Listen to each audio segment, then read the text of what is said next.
राम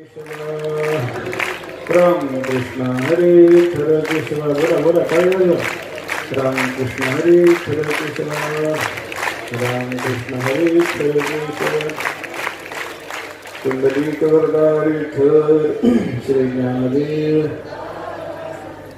सेवेदारगी सेवक झालो तुमच्या भाग्यदोनी चरणा अहो स्वामी कृपया देवा यावरी न करावा भेर सहज गिळे गती वह्या तुम्ही रक्षिरिया निज सत्ते अहो स्वामी कृपया देवा यावरी न करावा भेर निरामय धरा राहते तर्या रमते निरुपमा अहो स्वामी कृपया देवा यावरी न करावा भेर कोण येथे घरामुच्या कशाला काय ज्याचा त्याला नाही धंदा देवासाठी झाले ब्रह्मांड सोयरे कोवळ्या उत्तरे कायवेचे मानी पाचारिता नाही आराणिक ऐसे तिरक प्रीतीसाठी तुका हेरांडेना वडे भूषण कातिरे पेशवान लागे पाठी देवासाठी झाले ब्रह्मांड सोयरे कोवळ्या उत्तरे कायवेचे जगद्गुरु संत श्री रमेश तुकाराम महाराजांनी आपल्या धर्मपत्नीला उद्देशून जो काही वैकुंठाला जाता जाता उपदेश केलेला आहे त्या प्रकरणाला पूर्णबोध असं नाव स्वतः तुकाराम महाराजांनी दिलं त्या पूर्णबोध प्रकरणाच्या संबंधानं म्हणजे पतीनं पत्नीला केलेल्या उपदेशाच्या संबंधानं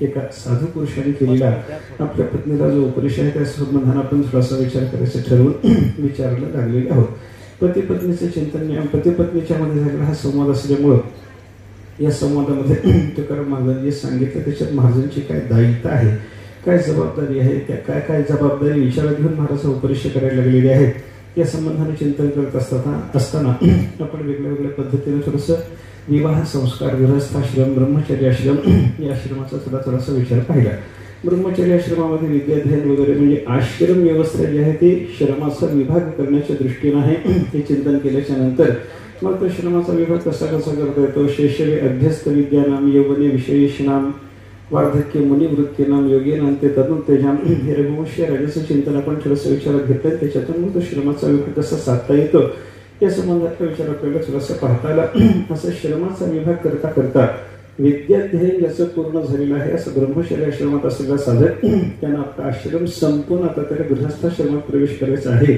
अशा अवस्थेमध्ये त्याला गुरुजी काही उपदेश करतात त्याची जबाबदारी त्याला सांगतात याच्यापुढे त्याने गृहस्थाश्रम कसा स्वीकारावा कशा पद्धतीने त्यांना वर्तन करावं या संबंधाने दैत्य उपदेशामध्ये आलेले जे चिंतन आहे त्या चिंतनाच्या आधाराने थोडासा विचार आपण पाहत होतो बरं का पतीनं पत्नीला केलेला उपदेश म्हणल्याच्या नंतर गृहस्थाश्रमात प्रवेश झाल्याच्या नंतर आपली जबाबदारी सांभाळण्याच्या निमित्तानं आपल्या धर्मपत्नीला उद्देशून काहीतरी सांगणं असा विचार असल्यामुळं हा गृहस्थाश्रम काय प्रकार आहे कशा करता हा गृहस्थाश्रम स्वीकारायचा असतो त्याची काय महत्त्व आहे विवाह संस्काराचं काय महत्व आहे हा वैयक्तिक संबंधातला संस्कार आहे का समाजाच्या संबंधातला संस्कार आहे या संबंधातलं थोडंसं चिंतन करायला आपण पाहिलं होतं कारण पत्नीची जबाबदारी पूर्णपणे वाहणारा तो साधक म्हणा महात्मा म्हणा त्याच्या बाबतीमध्ये आपण चिंतन करायला लागलो तर त्याचा गृहस्थाश्रम सुरू झालेला आहे आणि गृहस्थाश्रम सुरू करण्याचा अधिकार कधी येतो ब्रह्मचर्य आश्रमामध्ये त्याने व्यवस्थित रीतीनं ब्रह्मचर्य पालनपूर्वक विद्येचा अभ्यास केला की मग त्याला खरं गृहस्थाश्रमाचा अधिकार आलेला असतो असं शास्त्राचं चिंतन आहे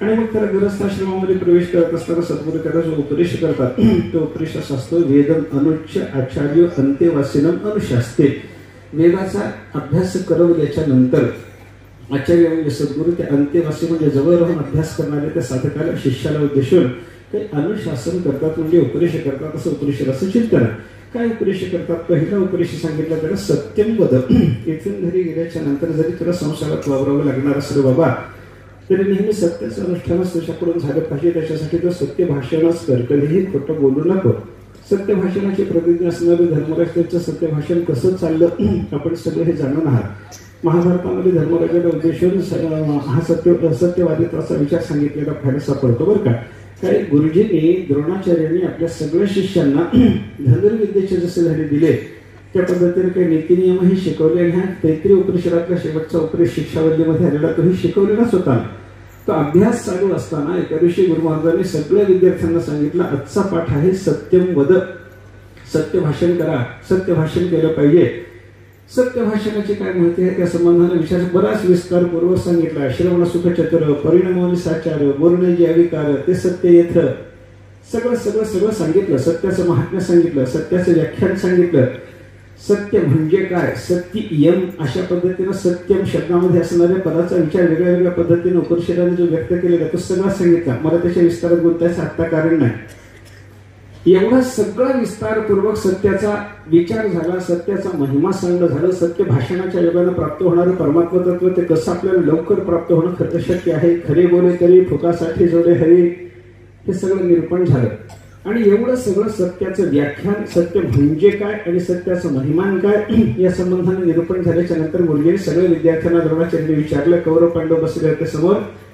त्यांना विचारलं तुम्हाला लक्षात राहिलं का घराचा सत्यमध्ये मी शिकवलं तुम्हाला लक्षात राहिलं का. द्रोणाचार्यांना दुर्योधन म्हणायला लागला गुरु महाराज विचार का काय. म्हणजे धडा केवढा मोठा आहे तुमचा. 2 शब्द 4 अक्षर, एका शब्दामध्ये फक्त 2 अक्षराच्या पलीकडे अक्षर नाही. सत्यम व द 4 अक्षराचा धडा तुमचा आजचा. घंटावर व्याख्यान केलं म्हणजे त्याच्यावर तुम्ही आतापर्यंत पुन्हा मला विचारायला लागलात लक्षात राहिलं का. त्याच्यात लक्षात राहण्यासारखं काय. एवढ्या मी मतिमंद आहोत असं तुम्हाला वाटतं का.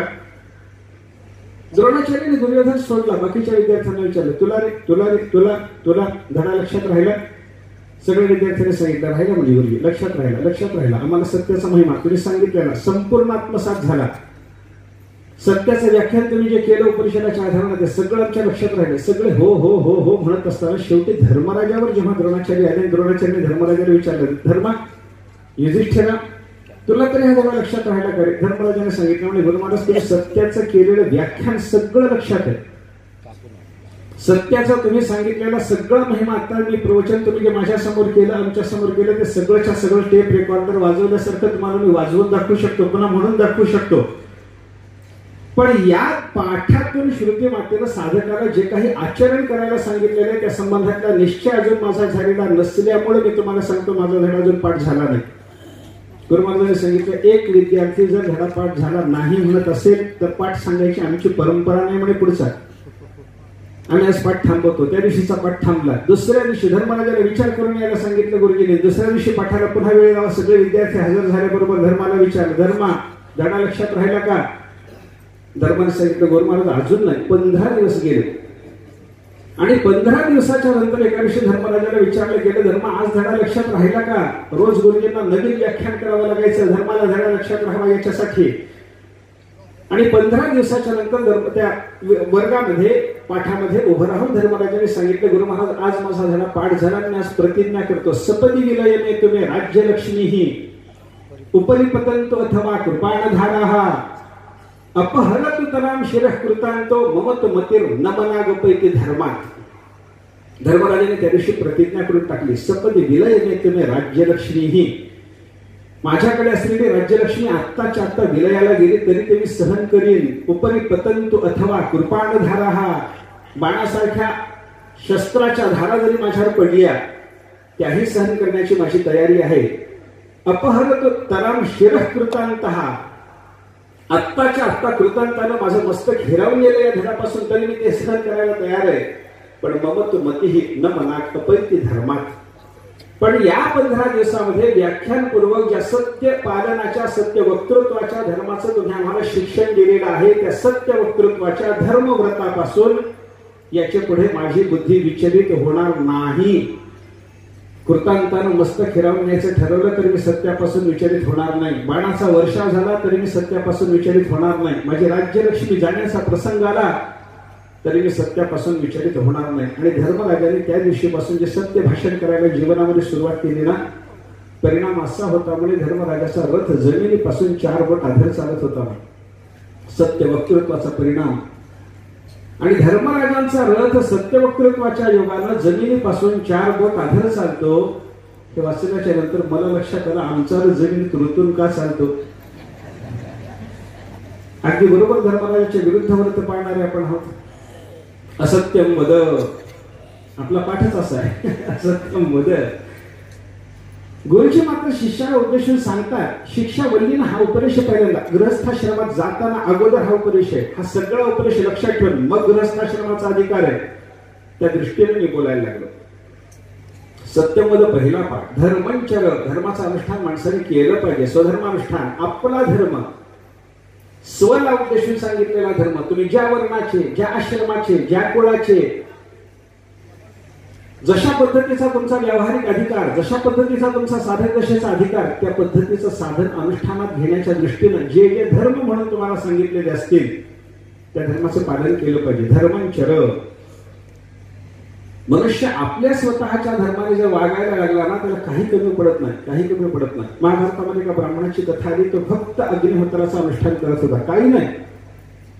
सकाळी संध्याकाळी अग्निहोत्राला होम देण्याच्या पलीकडे काही नाही. धर्मशास्त्राने अग्निहोत्राचं फार मोठं महत्व सांगितलं बरं का. युगपत सर्व तीर्थानी युगपत सर्व देवताः द्रष्टुमिच्छसि चेद राजन अग्निहोत्र गृहं व्रजमहि. एकाच समयाच्या अवच्छेदानं आपल्याला जगातल्या सगळ्या देवता आणि त्याच समयाच्या अवच्छेदानं जगातल्या सगळ्या तीर्थाचं दर्शन घ्यायचं असेल, एकाच क्षणात सगळ्या देवता आणि जगातली 3.5 कोटी सगळी तीर्थ यांचं एकदम दर्शन घेण्याची व्यवस्था पाहिजे असेल, अग्निहोत्री ब्राह्मणाच्या घरी जा, त्याच्या अग्निनारायणाचं दर्शन घ्या. तो अग्निहोत्राचं नियमानं अनुष्ठान करणारा ब्राह्मण त्याचं दर्शन घ्या. युगपत सर्व देवता आणि युगपत सर्व तीर्थांचं दर्शन घेतल्याचं फल तुम्हाला प्राप्त होणार आहे. असा एक ब्राह्मण होता. महाभारतातली कथा. अग्निहोत्री ब्राह्मणाला त्याच्या इष्टीचं काम सोडलं, मधून मधून येणाऱ्या दर्शपौर्णिमा इष्टीचं काम जर सोडलं तर रोजचं हवनाचं काम काही फार मोठं नाही, थोड्या वेळाचं काम असतं त्याचं. पण ते निष्ठापूर्वक त्या धर्माचं पालन करण्याच्या योगानं त्या ब्राह्मणाला प्राप्त झालेली शक्ती काय होती चिंतन करा. महाभारतातली कथा आहे, व्यासांनी सांगितलेली आहे. तो ब्राह्मण आपल्या घरीच होता. एका दिवशी त्याच्या घरी एक पांथस्थ ब्राह्मण आला. त्या पांथस्थानी त्याला विचारलं, म्हणे आपण अग्निहोत्र पाळता? हो. मला प्रसाद पाहिजे, या. त्याला जेवायला बोलावलं आणि जेवण झाल्याच्या नंतर हा आलेला अतिथी आणि हा अग्निहोत्री ब्राह्मण घरचा मालक हे दोघं जण बोलत बसले. बोलता बोलता त्याला आलेल्या अतिथीला विचारला, आपण कुठे निघाला? तो म्हणतो, नारायणाच्या दर्शनाला चाललो, बद्रीनारायणाला चाललो.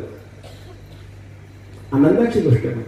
या अग्निहोत्री ब्राह्मणाला त्याला विचारलं, म्हणे आपण कधी नारायणाचं दर्शन घेतलंय? केदारधामाचं दर्शन घेतलंय? कुठे जाऊन आला तीर्थयात्रेला? तो म्हणला, अग्निहोत्र आहे ना, सकाळ संध्याकाळ अग्नीला होम देण्याचं काम आहे ना, सकाळी इथंच राहावं लागतं, संध्याकाळी इथंच राहावं लागतं, कुठे जाऊन येणार आहात? शक्य होत नाही. कुठे जायचं असेल अग्निहोत्री ब्राह्मणाला तर त्या अग्नीचा समिधेमध्ये समारोप करून घेऊन जाता येत नाही असं नाही, पण समित समारोप पूर्वक जाणं, समस्त होम करून मग पुढे प्रवासाला जाणं, या सगळ्या अवघड गोष्टी असल्यामुळे मी तशा पद्धतीचा विचार कधी केला नाही. म्हणला, निष्ठेने अग्निहोत्राचं अनुष्ठान करत त्याच ठिकाणी मी राहू नये, कुठे जाणं झालं नाही. अतिथी ब्राह्मणाने त्याला विचारलं, म्हणजे तुम्हाला कुठे जाण्याची इच्छा आहे का? तो म्हणतो, नारायणाच्याच दर्शनाची एकदा इच्छा होती, चला ना मग माझ्या बरोबर. तो म्हणला, नाही, जाता येत नाही ना, नारायणाच्या दर्शनाची मनाला इच्छा असली तरी माझा धर्म अग्निहोत्राचा आहे ना, हे अनुष्ठान मला करायचं आहे ना, या अनुष्ठानाला सोडून मला कुठे जाता येत नाही, गृहीत व्रत आहे. त्या अतिथीने त्याला सांगितलं, कारण तुम्हाला जायची मनापासून इच्छा आहे का? मनापासून इच्छा आहे म्हणे. जाणार का? जाणार नाही म्हणे. मनापासून इच्छा असून तुम्ही जाणार नाही म्हणतात. तुम्हाला सकाळी इथं अग्निहोत्राचा होम झाल्याच्या नंतर तुम्ही निघायचं, नारायणाचं दर्शन घ्यायचं आणि संध्याकाळच्या होमाला तुम्ही परत यायचं, अशी व्यवस्था करून गेली तर तुम्ही जाणार आहात का? अवश्य जाईल म्हणे. कधी निघता? उद्याच निघतो म्हणे. दुपारची वेळ होती, सायंकाळची अग्निहोत्राचे होम झाले. सकाळी उठून तो ब्राह्मण सकाळी स्नान करून त्याला अग्निहोत्राचा होम केला आणि अग्निहोत्राचा होम झाल्याबरोबर या अतिथीला तो म्हणायला लागला, मला तुम्ही जाऊन यायची व्यवस्था देतो म्हणाला होता. काय करणार आहात? तो म्हणाला, मला अशी एक वनस्पती माझ्याजवळ आहे की त्या वनस्पतीचा लेप, त्याच्या रसाचा लेप पायाला लावला तर त्या माणसाला वायू गतीनं कुठेही जाता येतं. तुम्ही क्षणात नारायणाच्या दर्शनाला बद्रीनारायण क्षेत्रात जाऊ शकता म्हणे. लावा म्हणे लेप. त्याने तो लेप लावला. लेप लावल्याबरोबर हा थोड्या अवकाशामध्ये नारायणाच्या दर्शनाला जाऊन पोहोचला. नारायणाचं दर्शन घेतलं. हिमालयाची शोभा पाहण्यामध्ये तो अधांतरी होता, पायाला लेप लावलेला. अधांतरी असलेला तो ब्राह्मण वायू वेगाने तिथं पोहोचला. तिथं पोहोचल्याच्या नंतर दर्शन नारायणाचं झालं. आनंदाच्या भरात इकडं तिकडं त्या बद्रिकाश्रमाची शोभा पाहण्यामध्ये भान राहिलं नाही. जमिनीवर उतरला. जमिनीवर उतरून बर्फाच्या त्या हिमालयाच्या त्या स्थानातून इकडे तिकडे फिरता फिरता त्याच्या पायाला लावलेला जो लेप होता ना तो नाहीसा झाला. आणि संध्याकाळची वेळ जवळ आली. अग्निहोत्राच्या होमाची वेळ माझी जवळ आली. आता मला परत निघायचं आहे. ही भावना त्या ब्राह्मणाच्या अंतःकरणात जागी झाल्याबरोबर वायू वेगानं पुन्हा जाण्याचं मनात आणतो. तर जाता कुठे येतं? पायाला लावलेला सगळा वनस्पतीचा लेप नाहीसा झाला होता. बर्फावर हिंडता हिंडता पुसून गेला होता, धुवून गेला होता. जायचं कसं? ब्राह्मणाच्या अंतःकरणाला चिंता निर्माण झाली. चिंतेच्या अवस्थेवर तो ब्राह्मण एका ठिकाणी बसला आणि बसून त्यानं परमात्म्याला प्रार्थना केली, अग्निनारायणाला, हे नारायणा, हे अग्निनारायणा, आजपर्यंत मी निष्ठेनं तुमची सेवा केली असेल तर आजची सायंकाळची होमाची माझी सेवा तुम्हाला प्राप्त करून घेण्याच्या दृष्टीनं मला तुमच्यापर्यंत नेऊन पोहोचवण्याची जबाबदारी तुमची आहे. माझी सेवा निष्ठेची असेल तर तुम्ही देवा मला न्याय, नाहीतर मग मला इथं आज मरण स्वीकारावं लागेल. या भावनेनं तो अग्निनारायणाचं मनोमन चिंतन करायला लागल्याबरोबर गार्हपत्य नावाची अग्नी त्या ठिकाणी प्रगट झाले. त्या अग्नीने याच्या शरीरात संचार केला. अग्नीचा शरीरात संचार झाल्याबरोबर त्या वनस्पतीच्या रसाचा लेप पायाला लावल्यावर जो वेग यायला आला होता त्याच्यापेक्षा अधिक वेगाने हा ब्राह्मण घरी येऊ शकला. अग्निहोत्राचा होम त्याचा संपूर्ण झाला. ब्राह्मणाने अतिथीशी बोलायला सुरुवात केली. अतिथीने विचारले, लेपाचा उपयोग झाला म्हणून आज तुम्ही वेळेवर नारायणाचं दर्शन घेऊन अग्नीच्या सेवेकरता उपस्थित होऊ शकलात.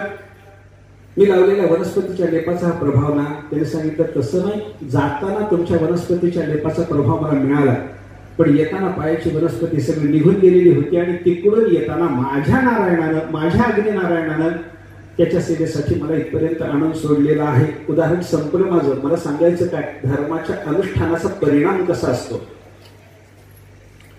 आपण निष्ठेनं पाळलेला धर्म, धर्मो रक्षते रक्षितः, रक्षितः धर्मः रक्षति. आपण त्या धर्माचं रक्षण केल्याच्या नंतर तो धर्म आपत्कालामध्ये आपलं रक्षण करणारच आहे. म्हणून धर्मांचर. दुसरा प्रश्न केला त्या गृहस्थाश्रमात प्रवेश करणार, गृहस्थाश्रमोन्मुख असलेल्या त्या विद्यार्थ्याला, साधकाला गुरुमुखातून उपदेश धर्मांचर. सत्यंवर पहिलं, धर्मांचर दुसरं. आणि आता इथं अध्ययन करून हा घरी चालला, याचा गृहस्थाश्रम सुरू झाल्याच्या नंतर कदाचित हा स्वाध्याय विसरून जाईल, अभ्यास विसरून जाईल अशी शंका आल्यामुळे गुरु महाराज त्याला पुढे सांगतात, स्वाध्यायान मा प्रमदः, प्रमाद करू नको, अध्ययन चालू ठेवलं पाहिजे. माणसाने शिकलेली विद्या. मी गुरुवारी कंधारकर महाराजांच्याकडे अभ्यास करत असताना एकादशी महाराजांनी मला मागच्या 2-4 दिवसापूर्वीचं काहीतरी विचारलं आणि मला ते सांगता आलं नाही. तेव्हा महाराजांनी मला काय सांगावं? शिकलेली विद्या विसरत जाऊ नये, गुरुच्या हत्येचं पाप लागतं. 2-4 दिवस मी फार अस्वस्थ होतो. काय झालं तरी 1-2 ओळीचं विस्मरण, आणि गुरु महाराजांनी एवढं सांगावं, विद्या विसरायची नाही. आणि विद्या जर विसरायची नसेल, आपल्याकडे आलेलं ज्ञान जर आपल्याला विस्मरणात जाऊ द्यायचं नसेल, तर त्याच्याकरता तुमचा आश्रम बदलू द्या, तुमच्या जबाबदाऱ्या बदलू द्या, तुमची काय असेल ती अवस्था होऊ द्या. स्वाध्याय मात्र चालू राहायला पाहिजे. ज्ञानेश्वरी कधी विसरायची नाही, गाथा कधी विसरायची नाही, शिकलेला अभ्यास कधी विसरायचा नाही. त्याच्याकरता काय करावं लागेल तर ते करा, पण अभ्यास मात्र विसरायचा नाही. श्वेतकेतू जेव्हा 12 वर्षाचा झाला तेव्हा त्याच्या बापाने त्याला सांगितलं, श्वेतकेतू 12 वर्षाचा झालास, तुला विद्याभ्यासा करताय का? गुरुच्या आश्रमात नेऊन ठेवतो, जा अभ्यास करून ये. पोरांनी सांगितलं, ठीक आहे बाबा, करतो अभ्यास, पण कशा करता अभ्यास? अभ्यास कशा करता करायचा? बापाने एकच उत्तर दिलं, आपल्या घरात आजपर्यंत शिक्षण न घेता एकही माणूस आपल्या वंश परंपरेत होऊन गेला नाही. हे अभ्यासाची, आपल्या घराण्याची परंपरा जतन करण्याकरता आपल्याला शिकायचं, पोटभराकरता नाही, नावलौकिकाकरता नाही. विद्याध्ययन केल्याच्या नंतर माणसाला काय काय मिळतं, अभ्यास केल्यावर काय काय मिळतं, कसं कसं क्रमाक्रमानं उशिरा मिळत जातं. याच्याबद्दल एक जुन्या विद्वानामध्ये वाक्य रूढ आहे पहा, क्वचित विद्या क्वचित कीर्ती क्वचित धनम. अभ्यास केल्याच्या नंतर एखाद्या वेळेला विद्या प्राप्त होते, एखाद्या वेळेला विद्या प्राप्त झाल्याच्या नंतर मग पुढे काही कालानंतर एखाद्या वेळेला कीर्ती प्राप्त होते, आणि त्याच्यापेक्षा कमी प्रमाणामध्ये पुढे चालून क्वचित धनम प्राप्त होतं. आणि ज्यांना भरपूर धन पहिल्यांदाच मिळायला लागलं, समजा त्यांच्याकडे विद्या नाही.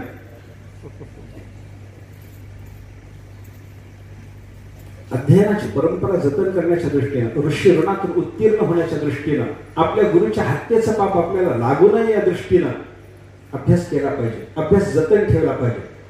ब्रह्मचर्यातून गृहस्थाश्रमात जाताना सुद्धा आपली जबाबदारी म्हणून अभ्यासाचं चिंतन सतत चालू ठेवलं पाहिजे. एक स्मृतिवाक्य आहे, अनभ्यासेन वेदानां आचारस्य वर्जनात आलस्यात अन्न दोषाच्या मृत्यूर विप्रान जिघांसती. मृत्यू आपल्याकडे येऊन आपल्याला मारू इच्छितो. कशाने? काय कारण? आपल्याकडून काय चूक झाली म्हणून मृत्यू आपल्याकडे येऊन आपल्याला मारणार. 2-4 कारणं सांगितली. अनध्यासेन वेदानाम, आपण जो वेदशास्त्राचा अभ्यास केलेला आहे त्याची आवृत्ती नाही केली, मृत्यू आपल्याकडे मारायला येतो. आपली आवृत्ती चालू राहिली, अकाली मृत्यू आपल्याकडे येत नाही. आचारस्य वर्जनात, आपल्याला शास्त्राने सांगितलेला जो धर्माचार आहे तो धर्माचार आपण सोडून दिला, मृत्यू आपल्याकडे वेगाने येणार आहे. आलस्यात, मनुष्य आळस करायला लागला, मृत्यू वेगाने येणार आहे. आणि अन्न दोषाच्य, दूषित अन्न खाण्याचा अभ्यास ठेवला आपण, शुद्ध अन्नाचा विचार केलाच नाही, परमात्म्याला समर्पण करून खाण्याचा विचार केलाच नाही, अतिथीला देऊन खाण्याचा विचार केलाच नाही. असं दूषित अन्न मनुष्य सेवन जर करायला लागला, मृत्यू विप्रान जिघांसती, लवकर मृत्यू येतो. आणि त्या मृत्यूनं लवकर येऊ नये, आपलंही मरण लवकर होऊ नये, आपल्याला गुरुच्या हत्येचं पाप लागू नये, आपली अध्ययनाची परंपरा, ऋषीऋणातून उत्तीर्ण होण्याची परंपरा जतन व्हावी, या सगळ्या दृष्टीनं स्वाध्यायान्मा प्रमदः, स्वाध्यायाच्या बाबतीमध्ये प्रमाद करू नको बाबा. पुढं आचार्याय प्रियम धनम आहृत्य प्रजातंतुम मा व्यवच्छेदसी, एवढं सगळं तू पाळायचं, सत्य भाषण करायचंच, धर्माचं अनुष्ठान करायचंच, स्वाध्यायाला कधी चुकायचं नाही. आणि एवढं सगळं झाल्याच्या नंतर, हे सगळे नियम पाळणे झाल्याच्या नंतर, ज्या गुरुच्याकडून तो विद्याभ्यास घेतलेला आहे त्या गुरूंना त्यांना अपेक्षित असलेली दक्षिणा समर्पण कर. एकलव्याला मागावी त्याप्रमाणे अंगठ्याची सुद्धा दक्षिणा त्या गुरुने मागितली तरी समर्पण कर. जे काही मागितलं असेल ते सगळं देऊन टाक, त्यांना प्रिय असलेलं धन दे. आणि प्रजातंतु मा व्यवच्छेदसी, प्रजातंतूचा व्यवच्छेद करू नको. ब्रह्मदेवापासून तुझ्यापर्यंत बापदाद्याच्या परंपरेनं वंशाचं सातत्य टिकवणं जे घडलंय, ही प्रजेची साखळी, संतानाची साखळी ही तुटू देऊ नको, तिला मर्यादा घालू नको. म्हणजे लग्न कर, हे सांगणं झालं. आणि लग्न करणं झाल्याच्या नंतर मग पुढे त्याच्याकरता सांगितलं की बाबा लग्नाच्या नंतर सुद्धा सत्यान्न प्रमदितव्यम, सत्याच्या बाबतीत प्रमाद करू नको.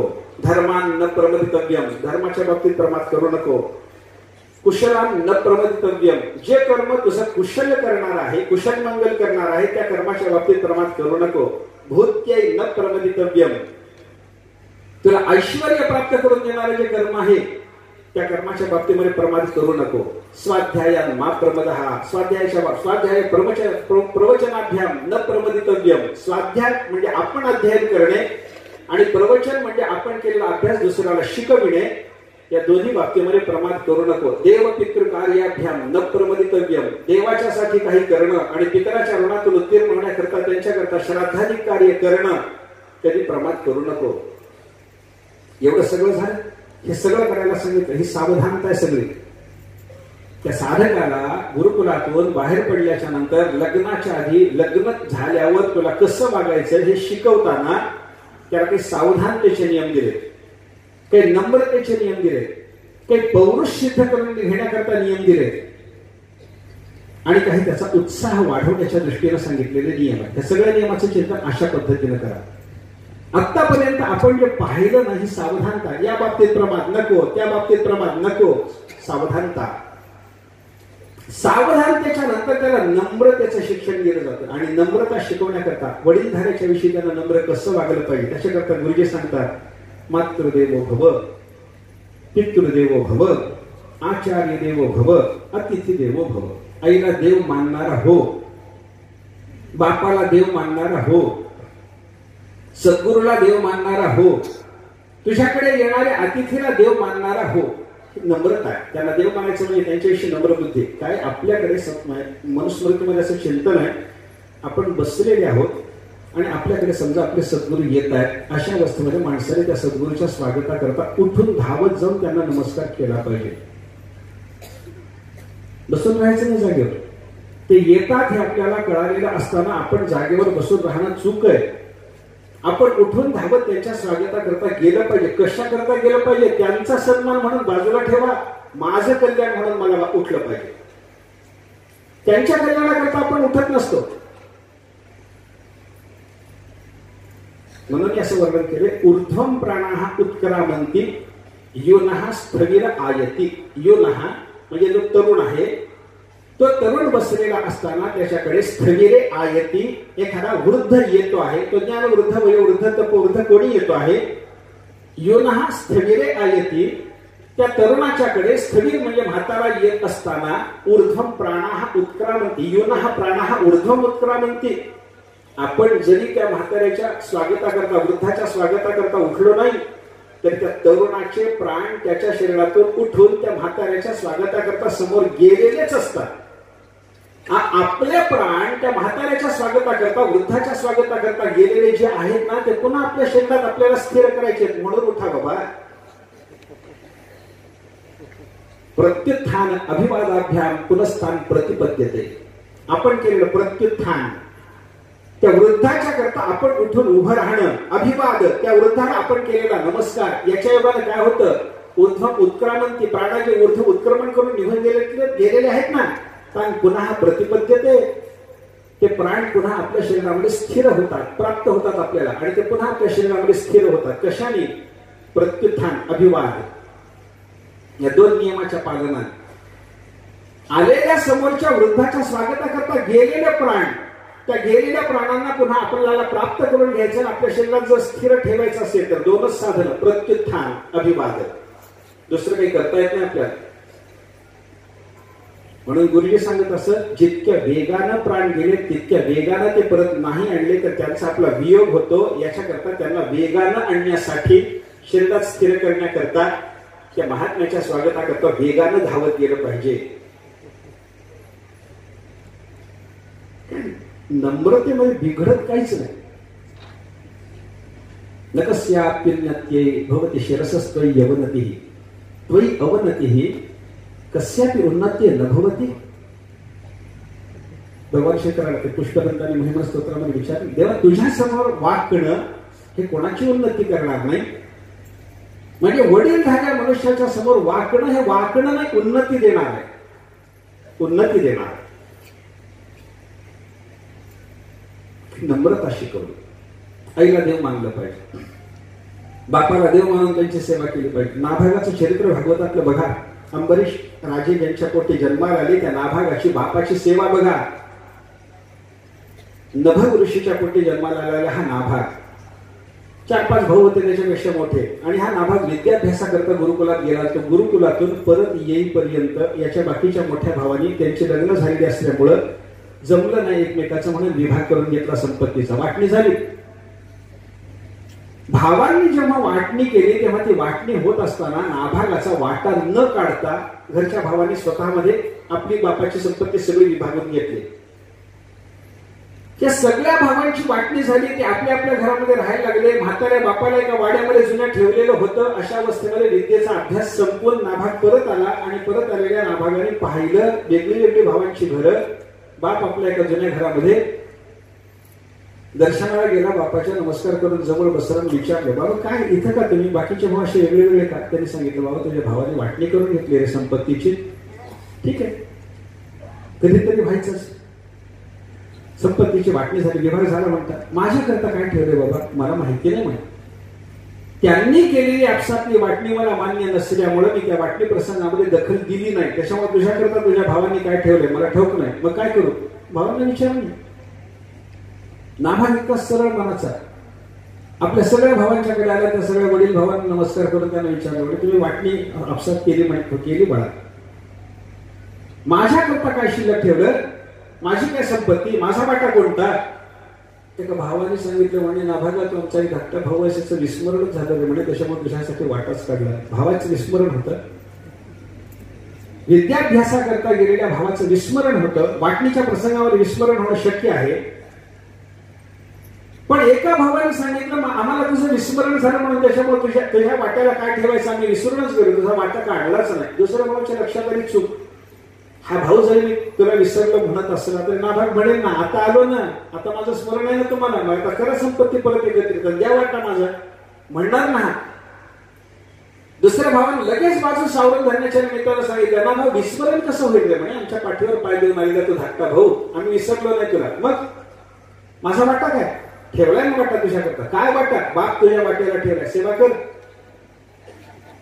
बाप वाट्याला असतो. भागवत वाचताना आपल्यासारख्या शुद्ध मनाच्या माणसाला कदाचित वाटेल बाप वाट्याला असतो का, पण जगाचं चित्र पाहिलं तर याच्यापेक्षा भयानक आहे. एकाच्या वाट्याला बाप आलेला असतो, एकाच्या वाट्याला आई आलेली असते. बाप आई यांची वाटणी झाल्याच्या नंतर त्या दोन भावा जर जमत नसेल तर त्या म्हातारीला जन्मभर एकमेकाला भेटता बोलता येत नाही. मी तर असं एक दृश्य पाहिले की मेल्यानंतर नवऱ्याच्या अंत्यविधीला त्या माऊलीला जाऊ दिलं नव्हतं. जमत नाही एवढ्या कारणाने आई बापाची वाटणी. नाभागाला सांगितलं बाप तुझ्या वाट्याला, नाभागाने सत्य मानलं ते. ठीक आहे, बाप माझ्या वाट्याला तर बाप माझ्या वाट्याला. घरी आला, बापाने विचारलं काय रे बाळा? बाबा तुम्ही माझ्या वाट्याला आहात, तुमची सेवा करणं हाच आता याच्यापुढे माझा धर्म. बाप म्हणाले बाबा किती सरळ मनाचा रे तू, आता तुझं कल्याण मला केलं पाहिजे याच्यासाठी तुला मी काही सांगेन म्हणे ते कर. मग पुढे त्यांनी त्याच्या कल्याणाची व्यवस्था, त्याला काही मिळवून देण्याची व्यवस्था केली, तो भाग वेगळा. पण माय बापाची सेवा कशी असते, बापाला देव मानणं कसं असतं, नाभागाच्या चरित्रातून लक्षात घेता येतं. पितृदेवो भव, आचार्य देवो भव. सद्गुरूला देव मानणारा, सद्गुरूला देव मानणं कसं असतं, आपल्याला दुसरीकडे जायची गरजच नाही. ज्ञानोबाने शिकवतात. ज्ञान लक्षणामध्ये आलेल्या आचार्योपासनावरच्या ज्ञानेश्वर महाराजांच्या 98 ओव्या वाचल्या. एवढं मोठं विस्ताराचं व्याख्यान ज्ञानेश्वर महाराजांनी कोणत्याही पदावर गीतेच्या केलं नाही. आचार्याची उपासना, सद्गुरूची उपासना कशी करावी ज्ञानोबाला शिकवतात. आणि त्याने जशी उपासना शिकवली तशी उपासना शिकवणारा एकही ग्रंथ आज जगामध्ये उपलब्ध नाही. गुरुची सेवा कशी करावी ज्ञानोबाने शिकवावं आपल्याला. देह असेपर्यंत गुरुची सेवा तर करणारच म्हणजे हा देह पडला तरी माझी गुरुची सेवा चालू राहणार आहे. माझ्या शरीरात असणारी पंचमहाभूतात विलीन होणारच आहे. पण मी माझ्या शरीरातल्या पंचमहाभूतांचा विनियोग माझ्या सद्गुरूच्या सेवेत करेन म्हणे. ये शरीरीची माती मिळवली ना ती एक शिती, येथे श्रीचरण उभे ठाती आराध्याचे माझा स्वामी कवतिके स्पर्शती जे उदके तेथ लयाने ननिके आपी आप श्री गुरु ओवाळी जती का भुवनी जे उजळी जती दयादीपांचे दीप्ते ठेवीन तेज सबरी हन निंजना तेथ लयो करीन प्राणा मग अंगाचा वळगणा होईन मी जिये जिये अवकाशी श्री गुरु असती परिवारेसी आकाशलया आकाश नेईन तिये. एका एका ओवीतून एका एका भूताने सद्गुरूची सेवा कशी करणारे ज्ञानोबा बोलून गेले. माझ्या शरीरातली माती मी अशाच मातीत मिसळेन की ज्या ठिकाणी माझ्या गुरुचे चरण उभे राहतील. माझ्या शरीरातलं पाणी मी अशाच पाण्यात मिसळेन की जे पाणी गुरु वापरतील. माझ्या शरीरातलं तेज या अशाच तेजाच्या भागामध्ये मी विलीन करेन की ज्या तेजाच्या योगाने श्री गुरुला ओवाळण्यासाठी किंवा त्यांच्या घरातल्या प्रकाशासाठी दिवे उजळले जाते. माझ्या शरीरातला वायू अशाच वायूमध्ये मी मिसळेन की जिथे सद्गुरूला वारा घालण्याकरता चौरी आणि पंखा असेल. माझ्या शरीरातलं अंतराळ मी अशाच अंतराळामध्ये मी मिसळणार आहे की ज्या अंतराळामध्ये माझ्या सद्गुरुनाथ परिवारासह वर्तमान विचरण करणार आहे. हे काय आहे सगळं? शरीर पडल्यानंतर गुरुसेवेचं चिंतन कोण करतो असं चिंतन सांगा? कोणी केलं आजपर्यंत असं सांगा?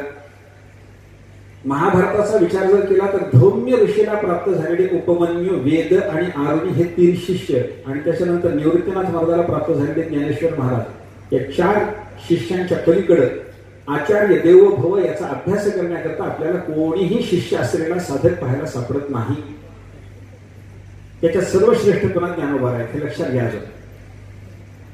आचार्य देवो भव, त्याच्यानंतर अतिथी देवो भव.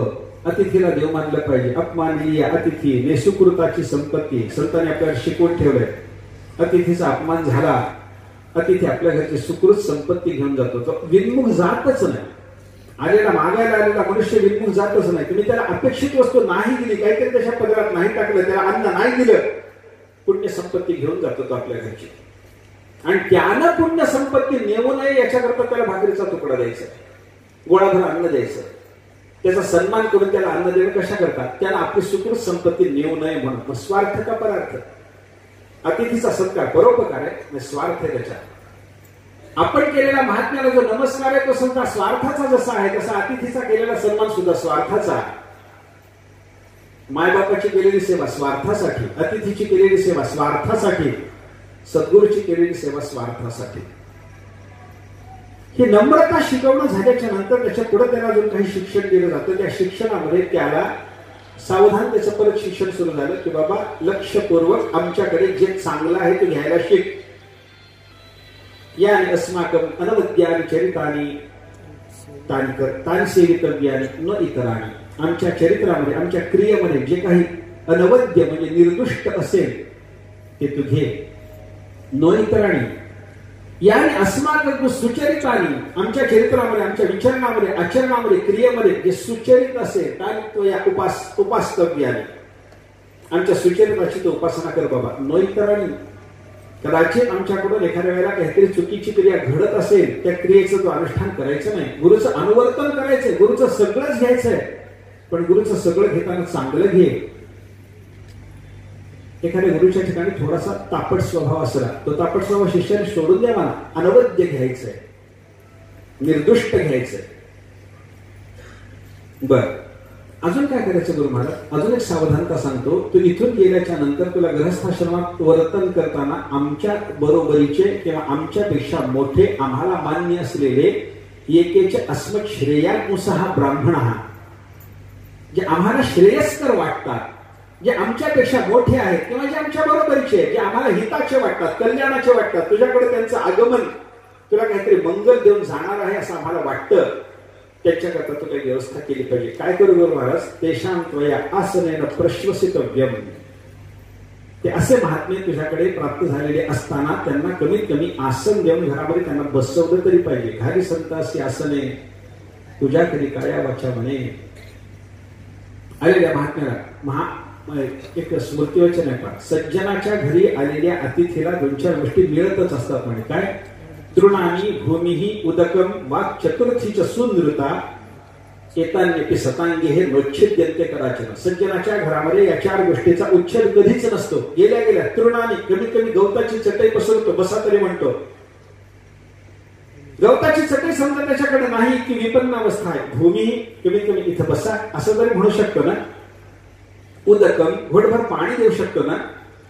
आणि हे सगळं आतिथ्याचं करणं झाल्याच्या नंतर आलेल्या अतिथीला खायला काही देणं झालं नाही, गुळाचा खडाही त्याला देणं शक्य झालं नाही, तर उदकम वाक् चतुर्थीच्या सुनृता, सज्जनपणाचं भाषण ते तरी तो करू शकतो ना.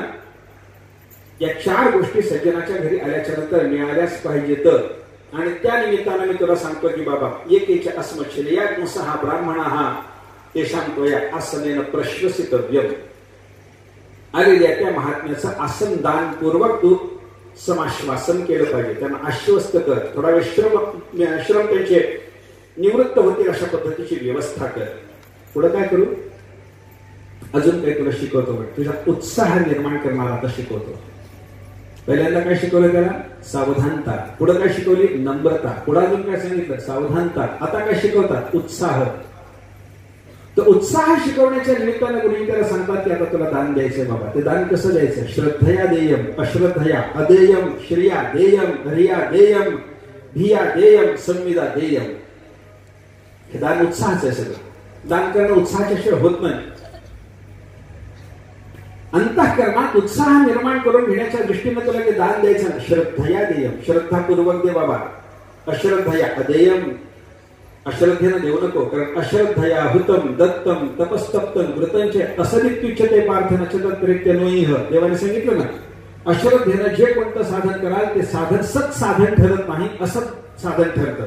असं इत्युच्यते पार्थ, केलंच नाही असं होतं. न चतत प्रेत्य नोईह, मेल्यावरही त्याचा उपयोग नाही, इहलोकात त्याचा उपयोग नाही. श्रद्धेनं करा. श्रद्धया देयम, अश्रद्धया अदेयम, श्रिया देयम.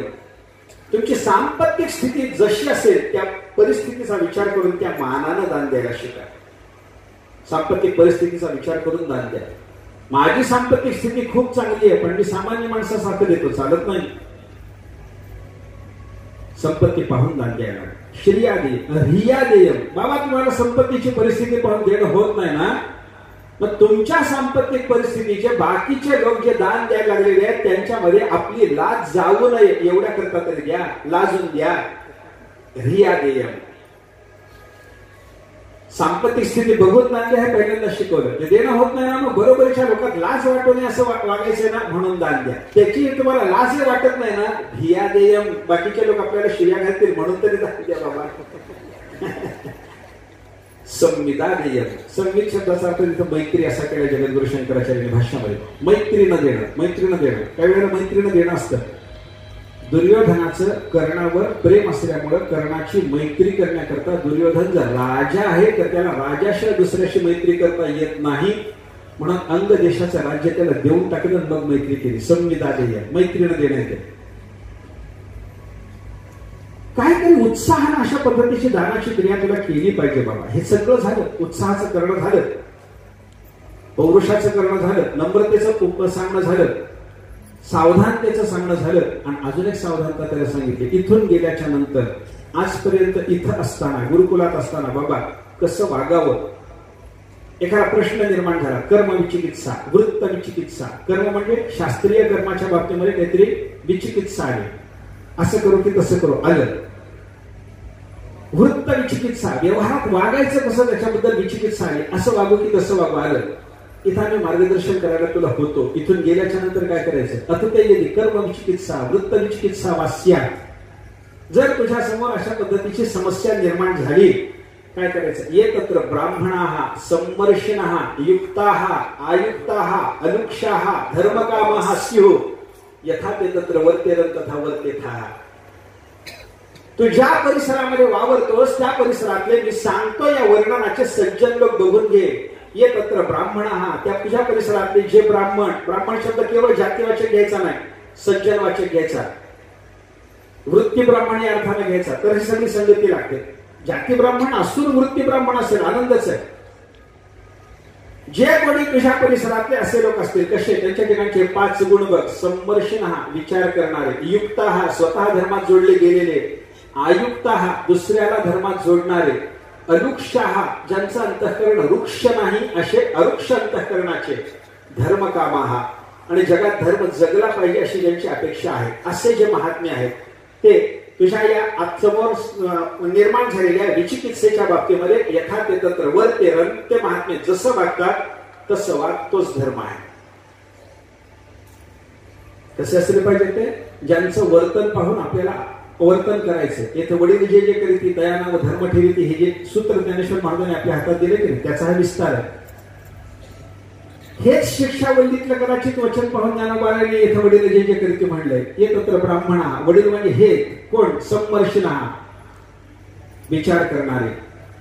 जुन्या लोकात विचार कसा होता बघा ना तुम्ही.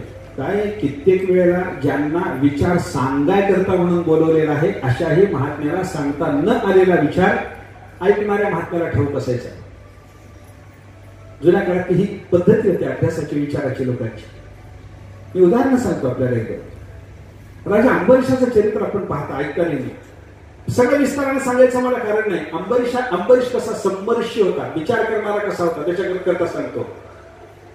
अंबरीशाने त्या दुर्वासाला निमंत्रण केलं, दुर्वास गेले, द्वादशी संपायच्या त्याला जेवण करणं भाग होतं, पारणा करणं भाग होतं. अंबरीश दुर्वासाला यायला वेळ लागायला लागला. आता दुर्वासाला जेवायला निमंत्रण केल्यामुळं त्यांना पंक्तीला घेतल्याशिवाय जेवता येत नाही, आणि इकडे द्वादशी तिथी संपायच्या पारणा झाल्याशिवाय वर्षभर केलेलं व्रत टिकत नाही. तेच प्रसंग निर्माण झाला. कर्म विचिकित्सा कसं करू, तेच प्रसंग निर्माण झाला. जेवण करून घेऊ, दुर्वासाचा अनादर होतो.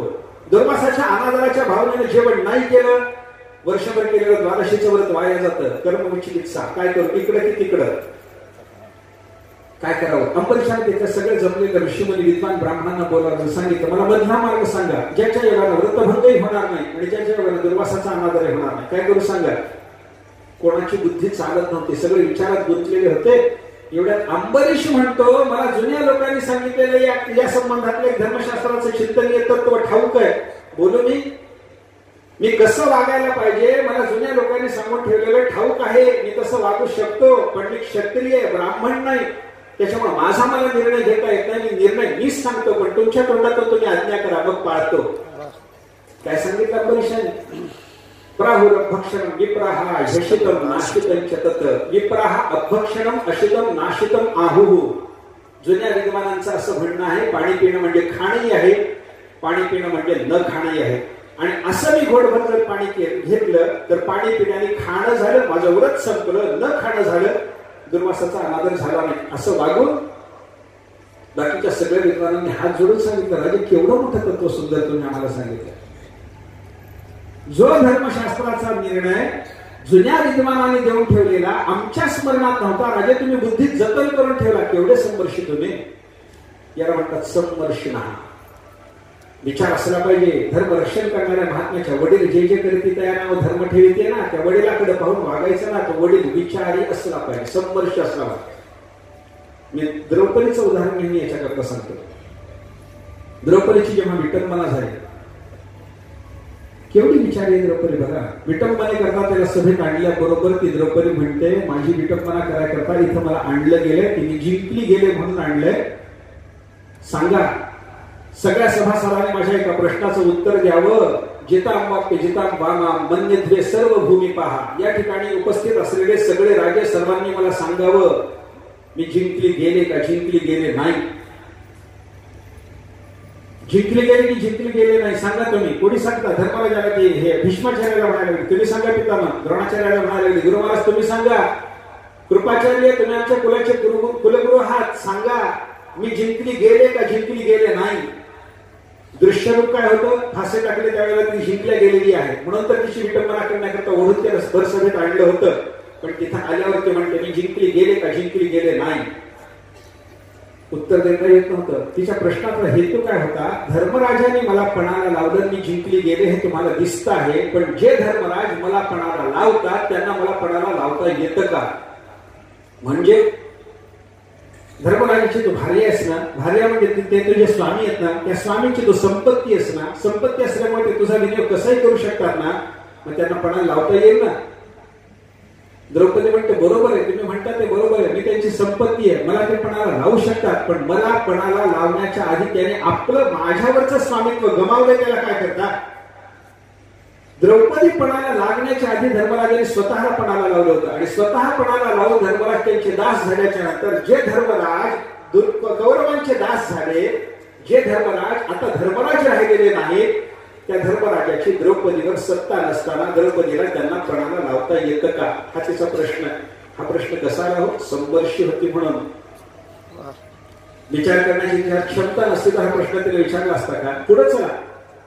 जेव्हा तिला वस्त्रदान देवानी केलं, अंबरावतार पटावतार देवानी घेतला आणि तिची लाज राखली, तिची लाज राखल्याच्या नंतर भर सभेमध्ये तिची विटंबना व्हायची थांबल्यावर आता ही रागवलेली असेल आणि माझ्या कुळाचा नाश करेल अशी सती माझ्या दरबारात उभी आहे, हिची विटंबना झालेली आहे, आता हिचा शाप माझ्या सगळ्या कुळाचा नाश करू शकतो, मग हिला शांत केलं पाहिजे असं त्या आंधळ्याला सिंहासनावर बसल्यावर वाटायला लागलं. धृतराष्ट्राला हिला शांत केलं पाहिजे. शांत करण्याकरता तिला जवळ बोलावून म्हणतात, द्रौपदी इकडे ये, शांत हो, काय मागायचं ते माग, मी तुला वर द्यायला तयार आहे,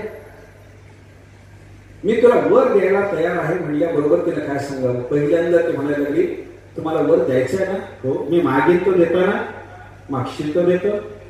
तिला सांगितलं, धर्मराजाला तुमच्या दास्यातून मुक्त करा, अदास वस्तू युधिष्ठिर आहात, युधिष्ठिर तुमच्या दास्यातून मुक्त झाले पाहिजे. दिला म्हणे वर, दुसरा वर माग. द्रौपदी म्हणते, दुसरं देणार आहात ना, मग माझे बाकीचे 4 नवरे त्यांना तुमच्या दास्यातून मुक्त करा. केलं म्हण. तिसरा वर माग. द्रौपदी म्हणते, तुम्हाला धर्मशास्त्र ठेवते का? त्या प्रसंगात द्रौपदीच्या मुखातले उद्गार आहेत, तुम्ही तिसरा वर मला मागायला सांगता आणि क्षत्राणी आहे, मला 2च वर मागता येतात. धर्मशास्त्र एक माहुर वैश्यवरम द्वौ तु क्षत्र स्त्रिया वरौ त्रयो राज्ञस्तु राजेंद्र ब्राह्मणस्य शतम वरा. त्याने धर्मशास्त्राचा नियम सांगितला. वैश्याला एकच वर मागता येतो, क्षत्राणीला म्हणजे क्षत्रिय स्त्रीला 2 वर मागता येतात, राजा झालेल्या क्षत्रियाला 3 वर मागता येतात आणि कित्येक वर. ब्राह्मणस्य शतम वरा, ब्राह्मणाला मात्र कितीही वर मागता येतात. मी कोण आहे? क्षत्राणी, मला 2च वर मागता येतात. हा धर्मशास्त्राचा नियम.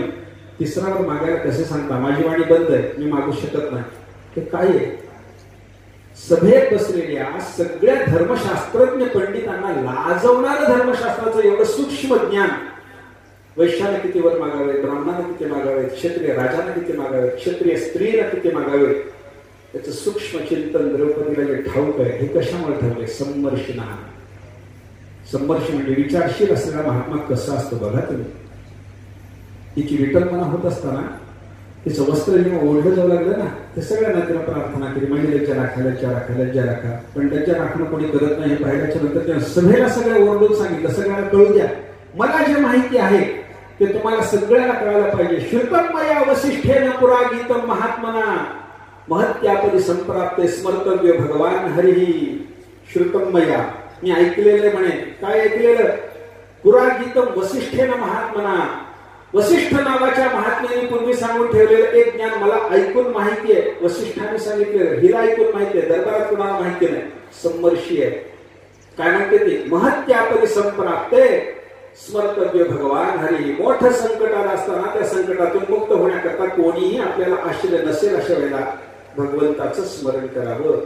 आणि म्हणून मग तिनं हात वर करून परमात्म्याचं स्मरण करायला सुरुवात केली. हे कोणी सांगितलं? द्रौपदीने. कुठं सांगितलं? तिच्यावर आपत्ती आल्यावर.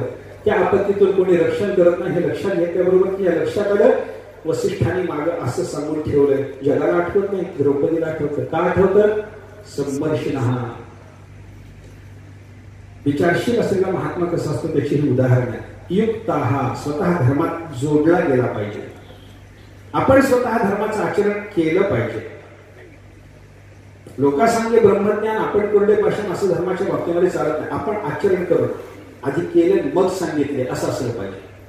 ते नाथांच्या चरित्रातलं उदाहरण सांगतात ते. नाथ महाराजांच्याकडे त्या विषयी बाई एक पोरग घेऊन आली. त्या पोराला गोड खाण्याची सवय होती. त्याच्या गोड खाण्याने त्याची ते बाधा व्हायची, पोट दुखायचे, त्रास व्हायचा वगैरे वगैरे. त्याला त्याचं गोड खाणं थांबावं म्हणून नाना उपाय झाला. पण नाथाकडे आणले सांगितलं महाराजाला त्या पोराला थोडं गोड खायला थांबायला सांगावं, तुमच्या वचनाचा परिणाम होईल. नाथवाला 8 दिवसांनी ये पाहिजे.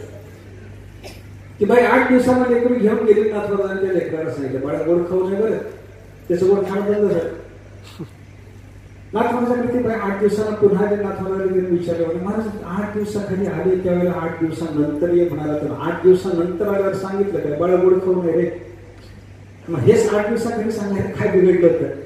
नाथवाला म्हणाले बाई तुम्हाला त्या पोराला गोड खाऊ नको हे सांगायला जेव्हा माझ्याकडे घेऊन आली होतीस त्यावेळेला मी स्वतः गोड खात होतो म्हणे. त्या पोराला खाऊ नको कसं सांगू? युक्ताः. आपण धर्मात जोडले गेलो पाहिजे. आपण धर्मात जोडले गेलो पाहिजे. आयुक्ताः. इतरांना धर्मामध्ये जोडण्याची आपली क्षमता असली पाहिजे, बुद्धी असली पाहिजे, तशी इच्छा असली पाहिजे. इतरांनी धर्मानुष्ठान केलं पाहिजे. या सहस्रार्जुन राजाचं भागवतात असं वर्णन आहे. त्याच्या संबंध राज्यामध्ये एखाद्या माणसाच्या अंतःकरणामध्ये थोडासा अधर्मानं वागण्याचा विचार आला तर याचं योग सामर्थ्य सौतगीत त्याच्या समोर प्रगट व्हायचं. तर माझ्या राज्यातला ना माझी प्रजा ना हा विचार अजिबात मनात येऊ द्यायचा नाही. खबरदार. आयुक्ताः. सगळ्यांना धर्मात जोडणारा. युक्ताः. आयुक्ताः. अलुक्षाः. वृक्ष अंतःकरण नसलं पाहिजे. दया करण्याचे पुत्रासी तेच दास आणि दासी. सर्वांच्या अंतःकरणा सर्वांच्या विषयी अंतःकरणामध्ये स्नेहभाव असला पाहिजे, प्रेमभाव, दयाभाव असला पाहिजे. अलुक्षाः आणि धर्मकामाः. धर्म जगात टिकला पाहिजे अशा पद्धतीची अपेक्षा असली पाहिजे. असे महात्मे बघ कसे कसे 5 लक्षणांनी युक्त धर्म जगात टिकला पाहिजे अशी अपेक्षा त्यांच्या अंतःकरणाला असली पाहिजे. बघा तुम्ही धर्मशास्त्राला सोडून बाकीचं शास्त्र सांगायला निघालेले महात्मे जुन्या काळातले पण धर्माचं महत्व गात होते. चाणक्याला अर्थाचं शास्त्र सांगायचं, धर्माचं नाही. पण ते चाणक्य सांगतात सुखस्य मूलम धर्म, धर्मस्य मूलम अर्थ. माझा अर्थ धर्माला उपयोगी, धर्मद्वारा सुख साधून देणारा. सुखस्य मूलम अर्थ. चाणक्याचं अर्थसूत्र. चाणक्य धर्मशास्त्र सांगायला बसले नाही, अर्थशास्त्र सांगायला बसले, पण धर्माचं महत्व सांगतात. धर्मकाम आहे. कोणत्या शास्त्राचा रचयिता बघा ना तुम्ही. ते वाग्भटांनी आयुर्वेदाचं शास्त्र लिहिलं. पण आयुर्वेदाचं शास्त्र लिहायला बसलेले वाग्भट सांगतात सुखार्थाः सर्वभूतानां मताः सर्वाः प्रवृत्तयः सुखंतन विना धर्मात् तस्मात् धर्म परो भवेत्. जगातल्या कोणत्याही प्राण्याची कोणतीही प्रवृत्ती सुखासाठीच आहे. प्रत्येकाची प्रत्येक धडपड सुखासाठी आहे आणि हे सुख धर्मा वाचून भेटत नाही बाळांनो. म्हणून धर्मपरायण झालं पाहिजे. कोण सांगतो? भौतिकशास्त्र सांगायला बसलेला वाग्भट. धर्मशास्त्र सांगत नाही ते. कारण का? भौतिकशास्त्र सांगतो, आयुर्वेद सांगतो, भौतिकशास्त्र सांगतो, अर्थशास्त्र सांगतो. पण हे चाणक्यासारखे वाग्भटासारखे महात्मे आपल्याला शिकवून जातात धर्मानुष्ठान करा. का बाबा? त्याचं कारण हे सगळे धर्मकाम आहेत. धर्मकाम आहेत.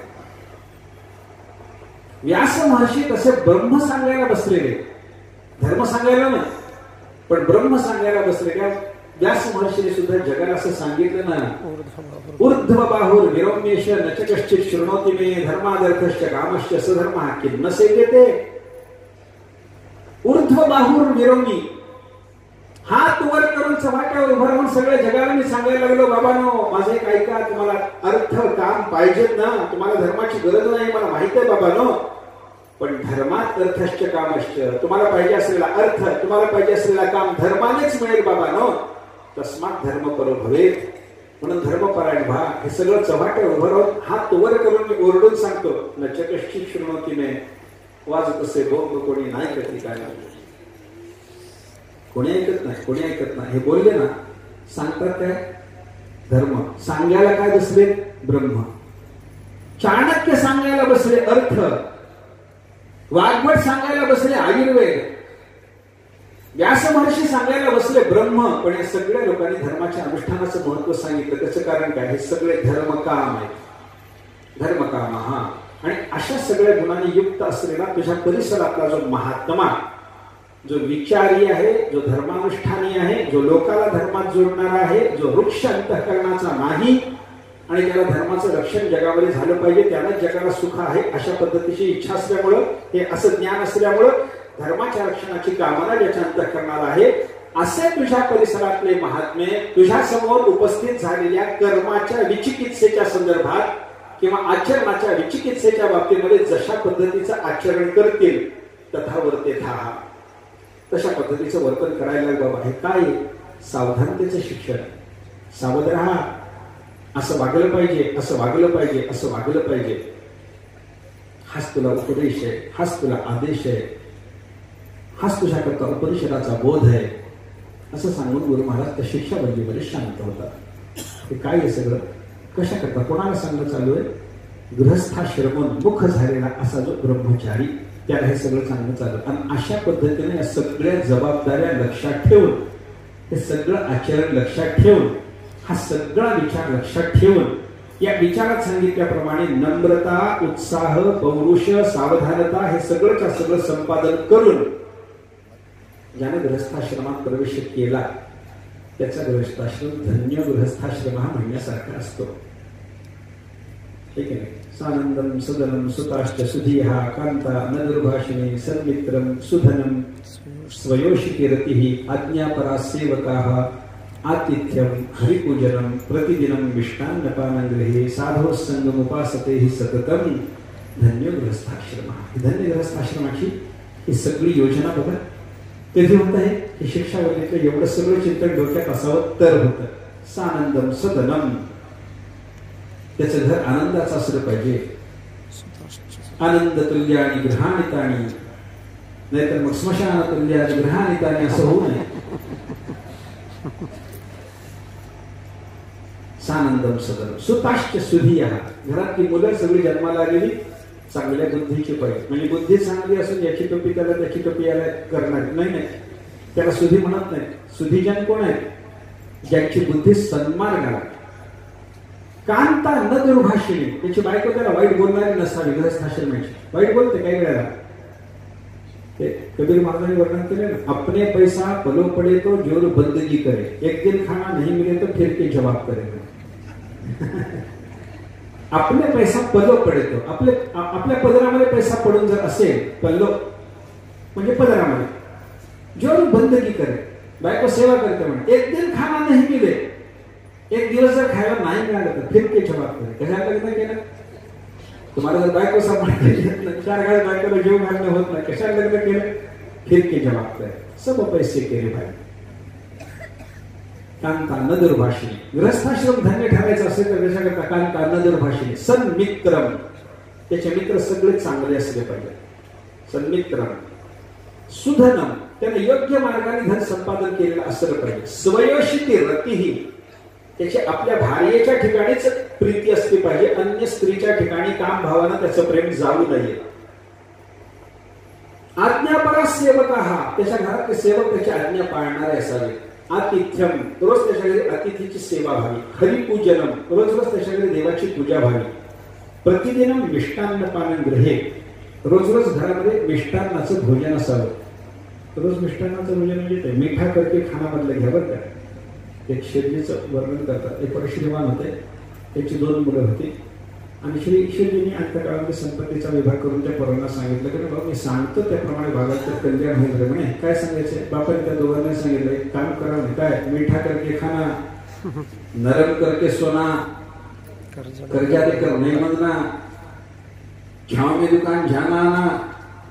4 सूचना केल्या. दुकानात जायचं तर सावलीतून जायचं यायचं, कर्ज द्यायचं मागायचं नाही, मऊ बिछाना करून झोपायचं, रोज गोड करून खायचं. एका भावाची भरभराट झाली बापाच्या पश्चात. एक भाव रस्ता काढायला गेला, संपत्ती सगळी संपली. त्या भिकारी झालेल्या भावाने मोठ्या भावाने विचारलं मग तुलाही बापाने संपत्ती तेवढीच दिली, मलाही तेवढीच दिली, मलाही तेच सांगितलं, तुलाही तेच सांगितलं, बापाची सगळी आज्ञा मी पाळून चालतो, पण मी रस्ता काढायला गेलो रे बाबा, काय झालं? माझी चूक कुठे झाली दाखवतोस? तेव्हा मी विचारलं काय तू कसं करतोस? म्हणे बापाने काय सांगितलं? मीठा करके खाना, रोज पंचपक्वान्न करतो म्हणे, नरम करके सोना, 7 गाद्या घालून झोपतो म्हणलं, कर्जा देकर नाही म्हणणार, ज्याला दिले त्याच्याकडे गेले आजपर्यंत मागायलाच गेलो नाही म्हणलं. आणि छाव मी दुकान जाणार सांगितलं होतं म्हणून घरापासून दुकानपर्यंत सगळ्या रस्त्याला टीशर्ट केलं म्हणजे.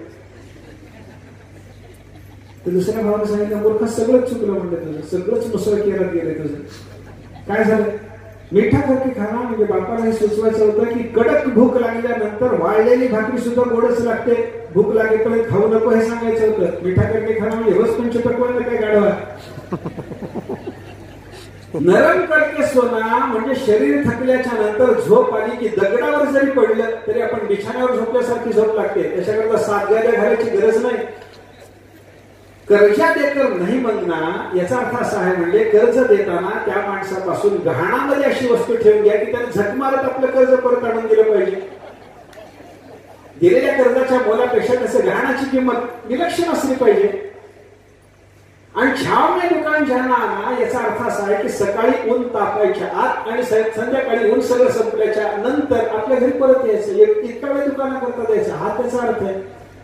आणि हे न कळाल्यामुळे जी बोंब झाली ती बोंब होऊ नये अशा पद्धतीचं प्रतिदिन मिष्टान्न पानन गृहे आपल्या घरातलं गोड जेवण असं असलं पाहिजे. आणि सगळ्यात मोठी महत्वाची गोष्ट आपला गृहस्थाश्रम धन्य व्हायचा असेल तर त्याच्याकरता काय केलं पाहिजे? साधो संगम उपासते ही सततम. सर्व साधूची संगती त्या घराला असली पाहिजे, साधूची संगती त्या घराला असली पाहिजे. तुमची गुरुजी असं सांगत असत की आपल्या परिसरामध्ये एखादा तरी सज्जन, पूर्णपणे सज्जन असलेला महात्मा म्हणण्यासारखा एखादा तरी माणूस असावा, एखादा तरी माणूस असावा. तो शोधून त्याच्या संबंधामध्ये आपण गेलं पाहिजे, त्याच्या संबंधात गेलं पाहिजे, त्याच्यापासून विचार ऐकले पाहिजे. संतांचे विचार ऐकणं प्रत्येक वेळेला परमार्थाकरताच समजू नका, तुमचा संसार सुधारून देण्याकरता सुद्धा संतांचाच विचार पाहिजे, संतांचाच विचार. आपल्याला मी उदाहरणाने सांगतो, आपल्याला संतांनी आपल्याला सांगितलं परमात्म्याला सर्वस्व समर्पण करा. या विचारानं तुमचा संसार सुधारतो की परमार्थ सुधारतो? पहिल्यांदा काय सुधारतं सांगा? सर्वस्व समर्पण. मी उदाहरणाने असं सांगतो आपल्याला, मी माझं घर देवाचं आहे ही भावना करणे म्हणजे घर देवाला समर्पण करणे. त्या मंदिराला घेऊन द्यायचं असतं थोडंच. माझं घर देवाचं ही भावना करायची, माझ्याजवळच राहणार, माझं शेत देवाचं माझ्याजवळच राहणार, माझा पैसा देवाचा माझ्याजवळच राहणार, पण त्याचा उपभोग नाही, त्याचा विनियोग करतो. मग मी पैसा माझा आहे ही बुद्धी जोपर्यंत आहे तोपर्यंत उपभोगात जातो मनुष्य. घर माझा आहे जोपर्यंत वाटतं तोपर्यंत त्या घराच्या उपभोगात मनुष्य असतो. उपभोग नाही, विनियोग करा. आपल्या मालकीचं नाही, आपल्या जवळ आहे पण देवाचं आहे, देवाचं सांभाळायचं. मला सांगा, घर देवाचं आहे या भावनेनं जर आपण सांभाळायला लागलो आणि त्या घरातले सगळे काळे धंदे वगैरे बंद झाले तर त्याच्याने संसाराचं चांगलं झाले की तुमच्या परमार्थाचं चांगलं झाले? पहिल्यांदा संसाराचं चांगलं. म्हणून संताचा विचार गृहस्थाश्रमा करता, संसारा करता उपयोगाचा. साधू संगम उपासते ही सततम. सर्व काळ साधू संघाची उपासना. एवढं घडलं धन्य गृहस्थाश्रम, त्याचा गृहस्थाश्रम धन्य होतो. आणि हा गृहस्थाश्रम धन्य होण्याकरता हे त्याच्या घरात जे घडावं लागतं त्याचं जे या श्लोकातलं वर्णन आहे ते सगळं वर्णन साधण्याकरता गृहस्थाश्रमाकरता उन्मुख असलेला असा जो साधक आहे त्या साधकाने शिक्षावंतीतला आपण आता विचारात घेतलेला सगळा उपदेश तो आत्मसात केला पाहिजे. तर मग धन्य गृहस्थाश्रम हा असं जीवन त्याला जगता येतं. आणि असा धन्य गृहस्थाश्रमी जो होतो त्याला आपल्या बायकोला काहीतरी उपदेश करण्याची गरज आहे हे जेव्हा वाटायला लागतं तेव्हा तो उपदेश करतो. तो उपदेश कसा असतो? महाराजांचा उपदेश आहे. अजून एक थोडासा विचार करायचा आहे. आपण उद्याला त्याचे चिंतन करू. कुंडलिक वरदान विठ्ठल श्री ज्ञानदेव तुकाराम विठ्ठल. कुंडलिक वरदान विठ्ठल. श्री ज्ञानदेव तुकाराम ज्ञानेश्वर.